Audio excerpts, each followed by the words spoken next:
সকাল সকাল আজকে বরমশাই বাজার করে চলে এসছে। তো তোমাদেরকে দেখাই কি কি বাজার করে নিয়ে এসছে। যেহেতু আমরা আগের দিন বিকেলবেলা গেছিলাম সবজি বাজার করতে, যেহেতু সব রকম সবজি বাড়িতে রয়েছে, তাই আজকে আমি বলেছিলাম শুধু বাজার থেকে চিকেন নিয়ে আসতে।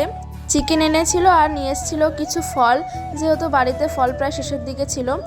আর আমি এখানে ফলগুলো সব বার করে নিয়েছি প্যাকেট থেকে। আর এখানে আমি ঠাকুরের জন্য আগে ফল রেখে নিচ্ছি। তো কোনো বাড়িতে ফল নিয়ে আসলে আমি ঠাকুরের জন্য আগে রেখে দিই। তো যাই হোক, চিকেনটা কিন্তু আমি ধুয়ে রেখে দিয়েছি। আজকে যেহেতু দেরি করে ঘুম থেকে ওঠা হয়েছে, বাজার করে আনতে আনতে প্রায় 10টা মতো বেজে গেছিলো। তো খিদেও পেয়ে গেছিলো, তাই অনেক দিন থেকে যেহেতু চাপটি খাওয়া হয় না, মানে আটা আর চালের গুঁড়ো দিয়েছিলাম এখানে, আর দিয়েছিলাম পেঁয়াজ কুচি, লঙ্কা কুচি আর ধনেপাতা। প্রথমে তো ব্যাটারটা একটু মোটা হয়ে গেছিলো, তাই কিন্তু চারিদিকে ছড়াচ্ছিল না। তারপর আমি কিন্তু অল্প জল দিয়ে ব্যাটারটা পাতলা করে নিয়েছিলাম। আর এই রুটিটা কিন্তু আমার বড় খুবই ভালোবাসে, আর ওর জন্যই বিশেষ করে বানানো, আর আমারও খুবই ভালো লাগে, তাই মাঝে মাঝে বানিয়ে নিই।